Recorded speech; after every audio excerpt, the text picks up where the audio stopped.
જય મહારાજ વિદ્યાર્થી મિત્રો, આજે આપણે ધોરણ 9 નું સેકન્ડ ચેપ્ટર. હવે સેકન્ડ ચેપ્ટર છે પોલિનોમિયલ્સ. પોલિનોમિયલ્સ તમારે ધોરણ 9 માં પણ આવશે અને 10મા માં પણ આવવાનું છે, એટલા માટે બહુ ઉપયોગી છે. તો આજે આપણે પોલિનોમિયલ્સ વિશે ભણીએ. હવે પોલિનોમિયલ્સ એ ગુજરાતીમાં બહુપદી કહેવાય છે, બહુપદીઓ. તો બહુપદી એમાં ચલ વપરાય છે, એક્સ વાય ઝેડ એવી ચલ સંખ્યા વપરાય છે, જેને અનનોન સંખ્યા. તો એને પહેલા ચલ વિશે જાણી લઈએ.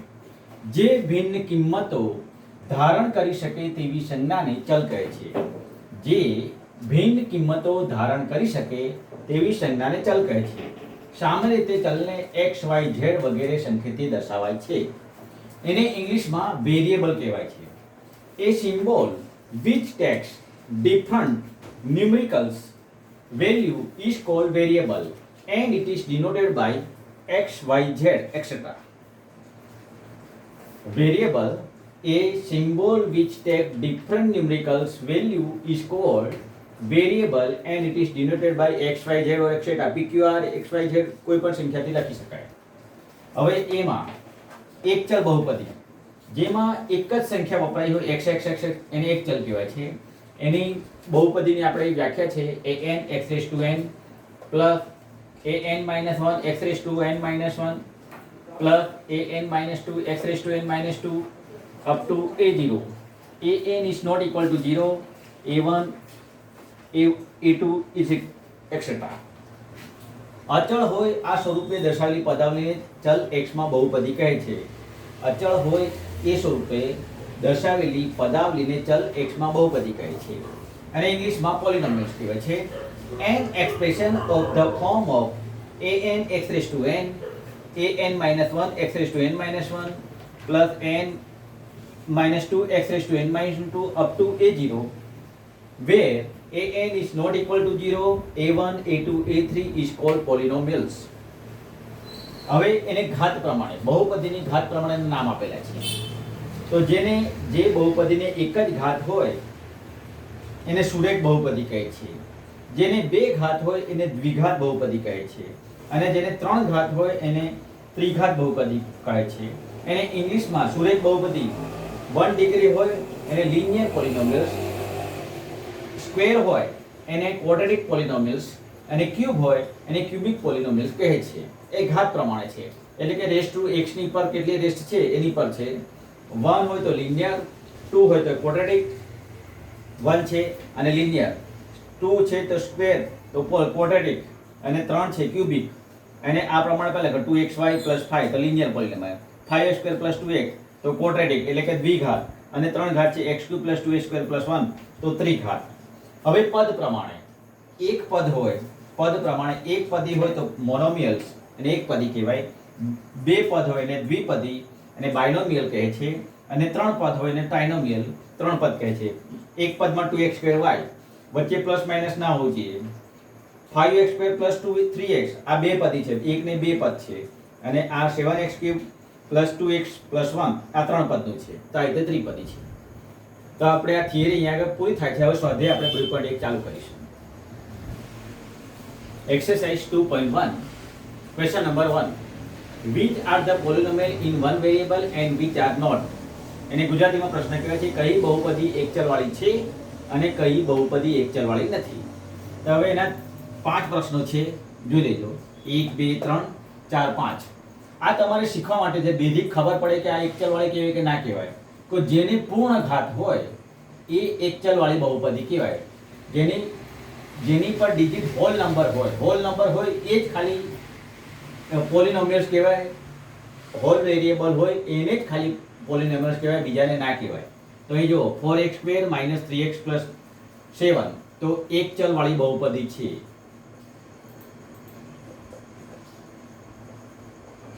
પદી છે કારણ કે x ની પર સ્ક્વેર છે, 1 છે એટલે એક ચલવાળી બહુપદી છે, ખાલી ઓનલી x છે એટલે. તો એને ઇંગ્લિશમાં a polynomial in one variable, a polynomial in one variable, polynomial in one variable.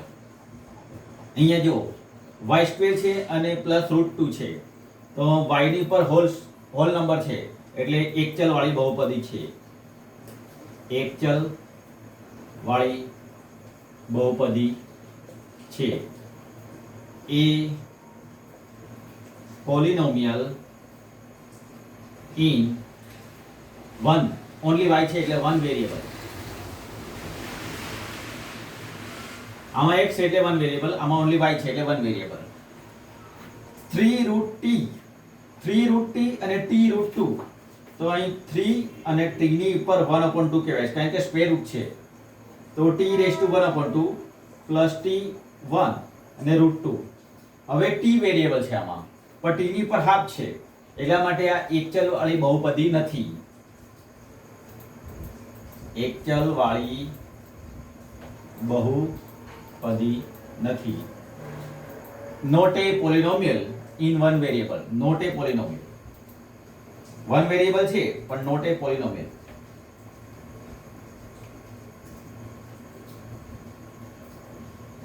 Not a polynomial. હવે આ ફોર્થ જોઈ લો. આ ખાસ જોઈ લેજો. અહીં y અને 2/y, તો આને લખાય y + 2 અને y⁻1. હવે y⁻1 થયો તો y -1 હોલ નંબર નથી એટલે કે એક બહુપદી નથી. એક ચલ છે પણ બહુપદી નથી. Not a polynomial. Not a polynomial. હવે થર્ડ, x⁻10 y⁻³ અને t⁻50. x ની 10 ઘાત, y ની 3 ઘાત, t ની 50 ઘાત છે. પ્રશ્નમાં એ છે. તો અહીંયા આગળ જુઓ, અહીં આટલા બધા ઘાત આપ્યા છે અને દરેક સંખ્યા અલગ અલગ છે માટે આ એક ચલ વાળી બહુપદી નથી. એક ચલ વાળી બહુપદી નથી. અહીં બધા તો 1 2 3 ત્રણ ચલ છે. અહીં 3 ચલ છે એટલે ઇંગ્લિશમાં લખાય not a polynomial in one variable. Not a polynomial in one variable. આમાં મેક્સિમમ સંખ્યા છે x y t એટલે 3 વેરિયેબલ છે અને ઉપર રેસ્ટ બહુ બધા છે એટલે not a polynomial in one variable. આટલી ખબર પડી કે એકદમ સિમ્પલ છે. તમારે આ ખાલી સમજવાનું છે. આ એક ચલવાળી છે કારણ કે એક જ x યુઝ થયો છે. આ પણ એક ચલવાળી છે, ખાલી ઓનલી y યુઝ થયો છે. અહીં t યુઝ થયો છે પણ t અહીં હાફ થઈ જાય છે એટલે નથી, એટલે એક ચલવાળી નથી. આ y છે, y એક ચલ છે પણ y⁻1 એટલે બહુપદી નથી. તો આ પ્રમાણે આપણે ગણવાનું છે.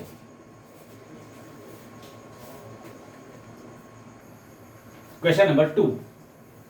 નીચેનામાંથી x² નો સહગુણક લખો. એકદમ સહેલો છે. ઇન ઇંગ્લિશમાં કહે write the coefficient of the x². એટલે x² નો કોએફિશિયન્ટ આપણે લખવાનો છે. તો એમાં પહેલું છે 2 + x² + 1. અહીં x² નો કોએફિશિયન્ટ એટલે x² નો સહગુણક. x² નો કોએફિશિયન્ટ તો અહીંયા આન્સર જવાબ.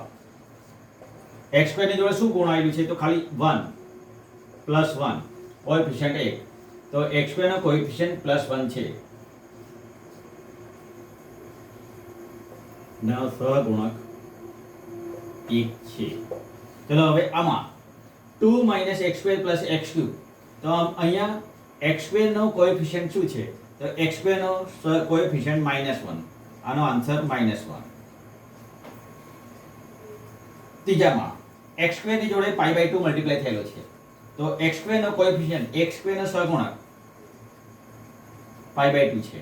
આનો કોએફિશિયન્ટ π/2 છે. હવે જોઈ લો અહીંયા ચોથા નંબરનું. આમાં x² ડિજિટ જ નથી તો x² સંખ્યા નથી એટલે કે x² નો સહગુણક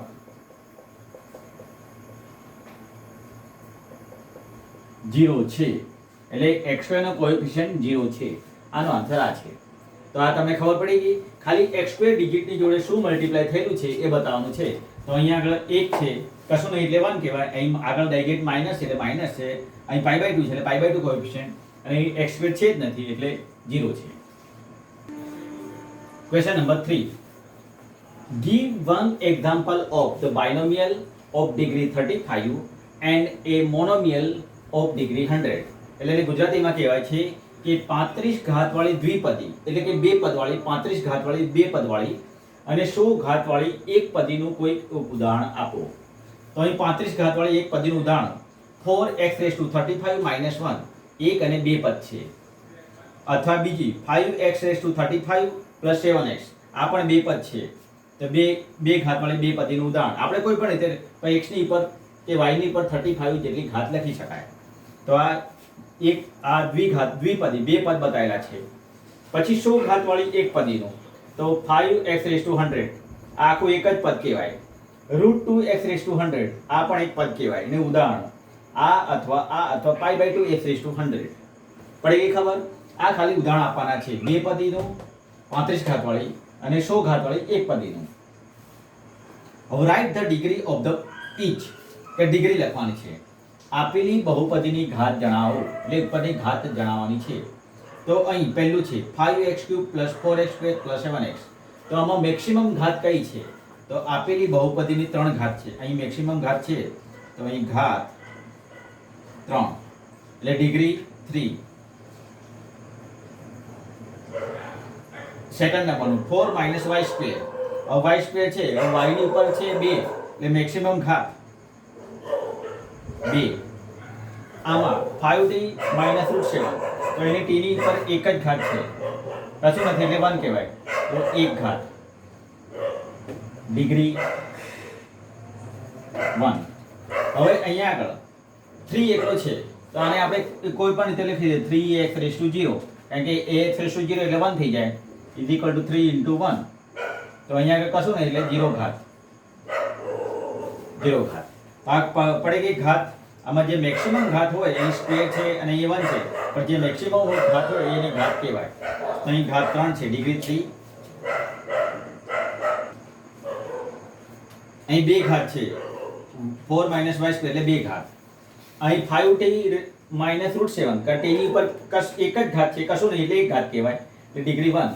અને 3 એકલી સંખ્યા છે, કોઈ ચલ પદ નથી એટલે વેરિયેબલ નથી એટલે આપણે વેરિયેબલ લખીને ઉપર 0 કરીએ એટલે 0 ઘાત. તો પડી ગઈ ખબર. હવે question 5 classify the following as a linear, quadratic or cubic. એ પણ ઈઝી છે. Linear, quadratic, polynomial. એક્સરસાઇઝ 2.1 નો question number 5 classify the following as a linear, quadratic and cubic polynomials. એની ગુજરાતીમાં એવું કહે છે કે આપેલી બહુપદીને સુરેખ, દ્વિઘાત કે ત્રિઘાતમાં વર્ગીકૃત કરો. તો એમાં પહેલું છે x² + x. હવે તમે જોઈને કહી દેશો કે આની પર x ની પર સ્ક્વેર છે અને કશું નથી, તો આ દ્વિઘાત બહુપદી. દ્વિઘાત બહુપદી એને इंग्लिश में કહેવાય ક્વોડ્રેટિક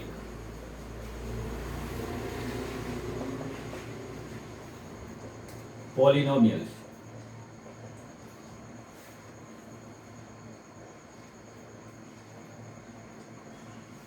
x - x³. હવે અહીં x ની ઉપર ક્યુબ છે તો ક્યુબિક અને ગુજરાતીમાં કહેવાય ત્રિઘાત બહુપદી. ક્યુબિક પોલિનોમિયલ. અહીંયા આગળ y + y² + 4 તો y ની પર સ્ક્વેર છે તો દ્વિઘાત બહુપદી.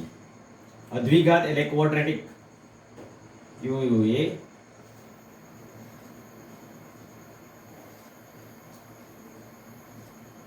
ક્વોડ્રેટિક પોલિનોમિયલ્સ.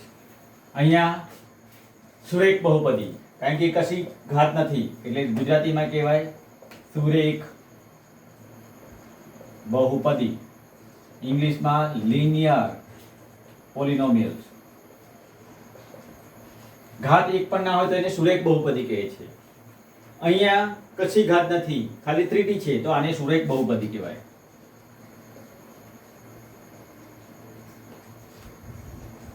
ઇંગ્લિશમાં લિનિયર.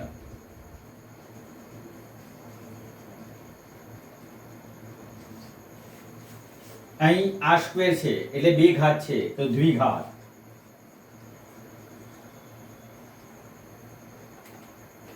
બહુપદી. ઇંગ્લિશમાં કહેવાય ક્વોડ્રેટિક.